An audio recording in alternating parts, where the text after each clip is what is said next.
Guitar licks.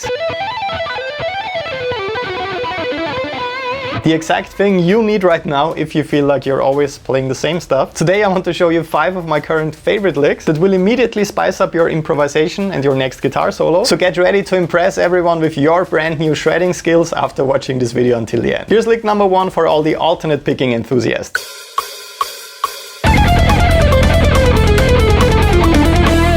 This one is based on the really cool and kind of exotic sound of the E Phrygian dominant scale. It has that Phrygian half step, but it also has a major third instead of a minor third in there. That's why it's sometimes referred to as Phrygian major or Spanish Phrygian because of the sound. And the reason why this lick sounds kind of advanced, but actually isn't that hard to play, is because of the picking pattern and the sequencing. So with this lick you're not just playing the scale up or down, which is kind of boring. You're working with a cool rhythmic sequence.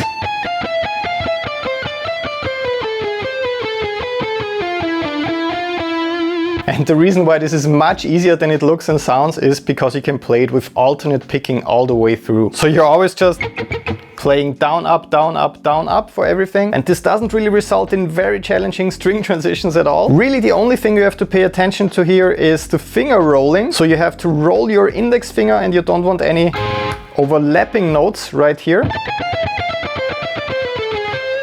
So that can be a little bit tricky because you don't want it to sound like that. But aside from this, it's a pattern that flows nice and easy as soon as you memorized it, and it sounds so much more interesting than just playing an ascending or descending scale run.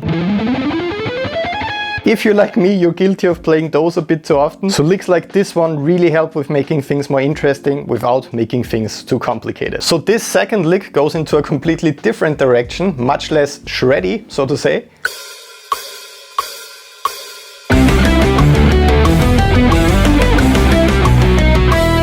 It sounds kind of melodically complex and also looks a bit confusing if you've never seen licks like this before. So it sounds kind of advanced music theory wise, something a fusion guitar player might play. But the reason why this is much easier than it actually looks is it's kind of simple harmonically. You're just playing a perfect fifth or a power chord.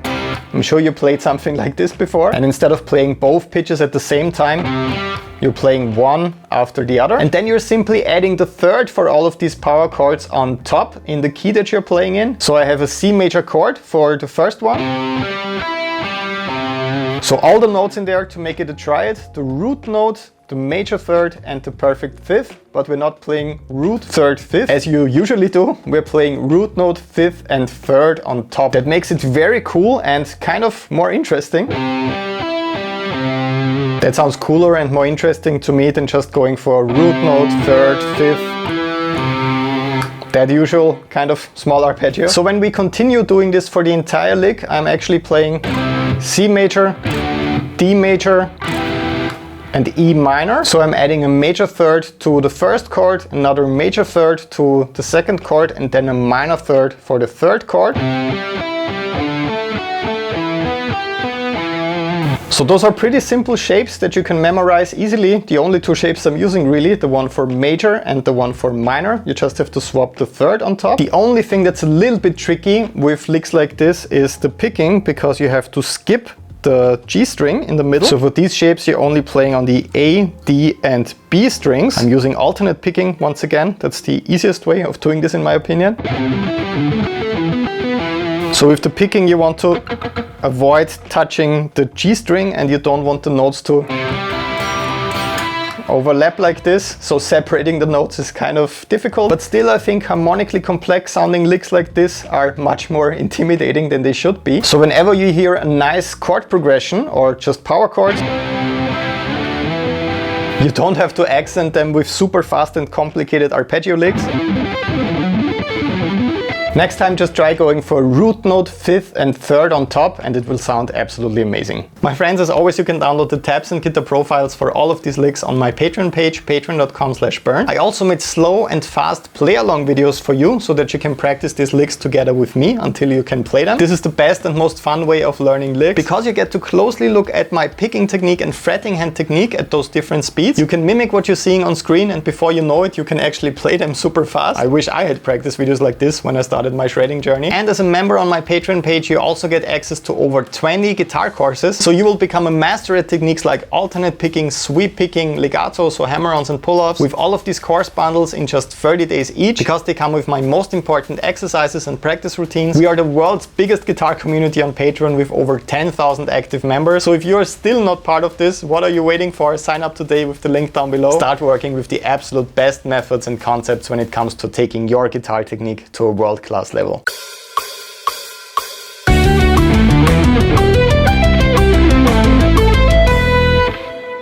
So this next one is based on an arpeggio idea that once again sounds much more complicated than it actually is. What I'm mostly doing right here that sounds a little bit complex harmonically, it's just this. So basing my arpeggios on add 9 chords. If you know some of my music, you know that I love these chords, for example in Waterworks.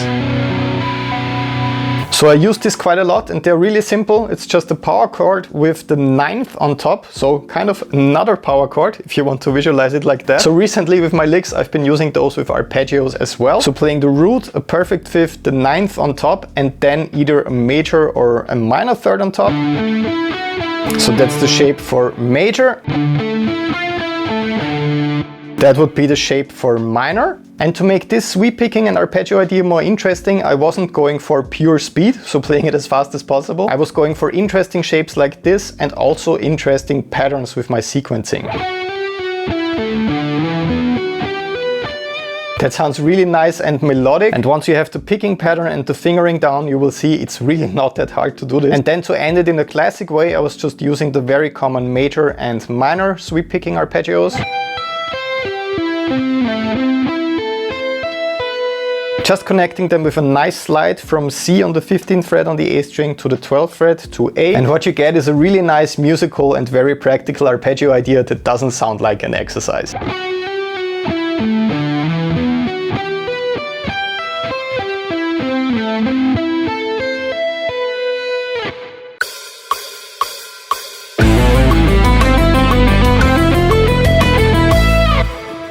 So this next one is really cool, not only because of the legato, so the hammer-on and pull-off approach, also because it kind of combines the sound of scales and arpeggios. So when I start this lick, you might think it's just your standard legato lick in A minor, because I'm playing the root note, the major 2nd and the minor 3rd on the low E string. But then I just play one note, E, on the next string, and then it gets even more interesting. I'm skipping one note, so I'm going for relatively big stretches from G to B and from C to E. That's something I like to do quite a lot because it's a super easy trick to make your licks sound a little bit more advanced, so to say. So increasing the gap in between notes is a great trick for making your licks a bit more advanced sounding. So I continue with this trick right here on the B string as well. The same stretch, I'm just moving it 1 fret higher. And at the end, a really cool arpeggio idea where I'm not just playing the usual 3-string minor shape like this. I'm moving my index finger down, so it's not playing the minor 3rd, it's playing the major 2nd, which sounds much more interesting in this context. So B on the 7th fret on the high E string instead of C on the 8th fret. And when you combine all of these little tricks with the cool fusion-like sound of legato, so with those hammer-ons and pull-offs, you get a very advanced fusion-sounding lick that's actually not that hard to play. The secret with this one mostly lies within the gap that I have in between a lot of these notes. That makes it sound much more interesting.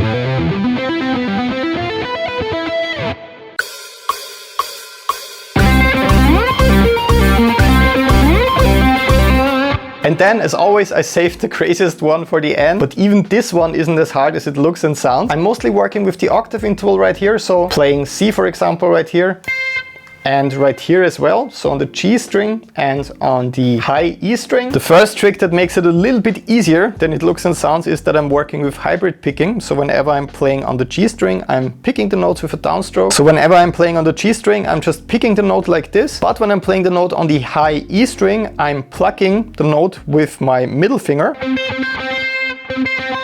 So I don't have to jump in between the strings with my pick like I did it with the second lick. That makes things much easier, and when you look at the transcription you can see that I'm also not really picking a lot right here. So it's actually my fretting hand that has to work relatively hard with this lick. And the reason why it sounds so crazy and complex is mostly because I'm sliding between different octaves. So that's much easier than it looks, because I'm often just playing the same idea 1 octave higher. So I just take what I'm playing right here and I move it 1 octave higher right here on the neck. The only tricky thing is sliding to the right note right away. And then I combine the idea of playing octave intervals and then also sliding between different octaves with hammer-ons and pull-offs to the open G string. And that's exactly why the lick sounds so crazy. It's because this is the lowest note and this right here is the highest note. So you're covering a huge spectrum of pitches in this lick. It's pretty crazy actually. But since you're sliding and working with hybrid picking, it's not that bad. The only other tricky thing I'd say, aside from sliding to the right note all the time, is not generating any unwanted noise when you're pulling off, so it has to sound really, really clean. So this one is a great exercise for both your slides and your timing, and for your string muting skills and hammer-ons and pull-offs, because you don't want the listener to hear that you're performing all of those fretboard acrobatics. As always, we want it to sound like one effortless stream of notes. My friends, those are 5 of my absolute favorite licks right now that sound way harder than they actually are. Please make sure to download all of your practice files I made especially for you for this video on patreon.com/bernd with the link down below. Become a member over there today. It's been honestly quite life-changing for a lot of guitar players in our community so far. So this is exactly what you are looking for in case you're a little bit frustrated on your guitar journey right now. You're always playing the same licks. You developed some bad techniques with your picking technique or your fretting hand technique. Joining our awesome Patreon community today and getting started with all the courses will finally eliminate those frustrations for you right away, and you can start enjoying playing guitar, doing absolutely crazy things you never thought were possible before. That's what our awesome Shred Guitar community is all about. So I'll see you on Patreon. Have an awesome day. Greetings from Vienna and bye bye.